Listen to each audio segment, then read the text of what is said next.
Alright, this is a good breakpoint for Investigation 18. We are leaving statics as you know. And let's start working on our understanding of what that actually means. So I have a physics challenge for the class first. What is the total work performed on a box that is pushed across the room? So let's figure that out together.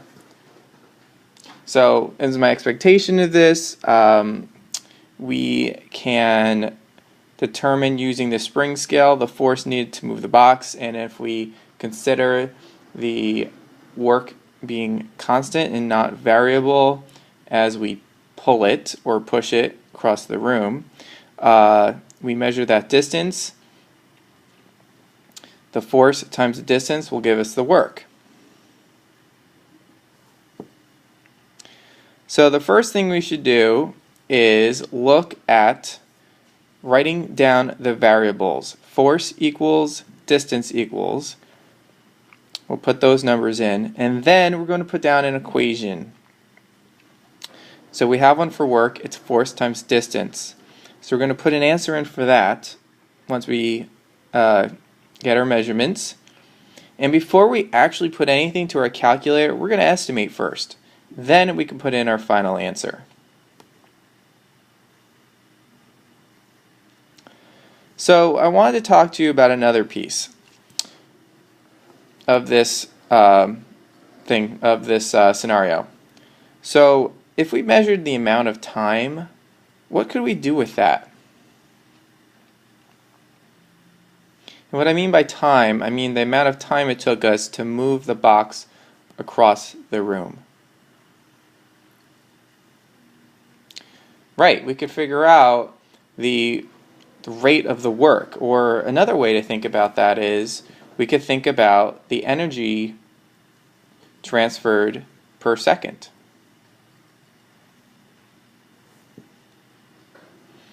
This is where we would have a brainstorm page for everyone to come up with ideas. But the first thing we said was about work per second, right?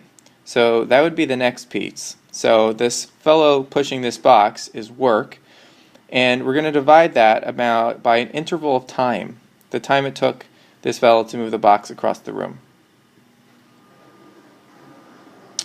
And we're thinking about this as energy per chunk of time, or energy per second.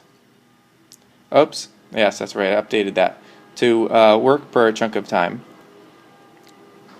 which is the same thing as an energy per second. And we can represent that with variables using absolute value for work and divided by time delta t. The units for delta t are seconds, the units for work is time. I'm sorry, the units for work is joules. We'll put our answer in these boxes. We're going to get joules per second, and that's the same as something called a watt.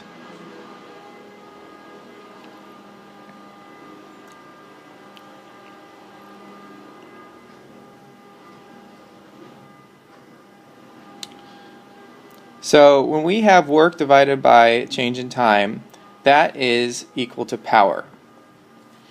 So we're going to call that now power. So whenever you have power, it's the amount of work done divided by an increment of time. Power represents a rate of energy transfer. It can be figured out from work as well as by energy transfer by heat. Like I said, the units are watts. So we're going to write our answer again down, but using the letter W instead of for units. Now, do not get watts confused with work. As you can see, we use the same letter to represent both. However, watts is a unit, and work is a variable, or W is a variable for work as well. So to review, power can is a rate of energy transfer. It's represented by work divided by work per second, or the work in an increment of time. Also, it can be thought of as the amount of energy transferred by heat in an increment of time, because it's just energy. we can rearrange these equations to solve for work or heat simply by multiplying out the delta T on both sides. So I have a question for you. Let's go over number 4 together as a class. So the first thing I'm going to do before I do anything with this problem, I don't even have to think about it just yet. All I'm going to do is find the information in this problem and write it down. So work equals 125 joules, and delta T, which is time, right? The time interval is 0.556 seconds. So look at how I'm putting the number plus the unit. The little circled numbers on the right, those are the significant figures, the number of significant figures in those measurements.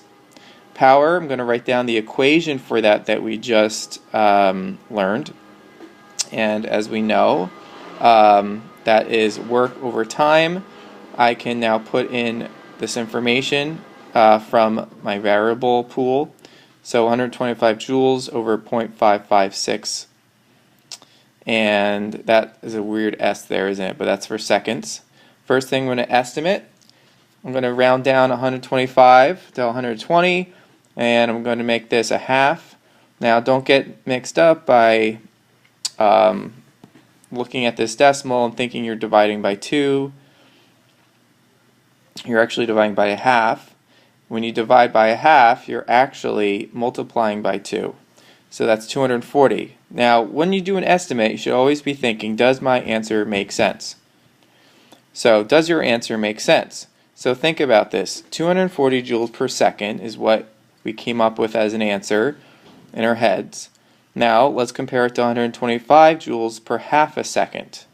Oh yeah, if I doubled half a second, that would mean I had about 250 joules per second. So that's pretty close, right?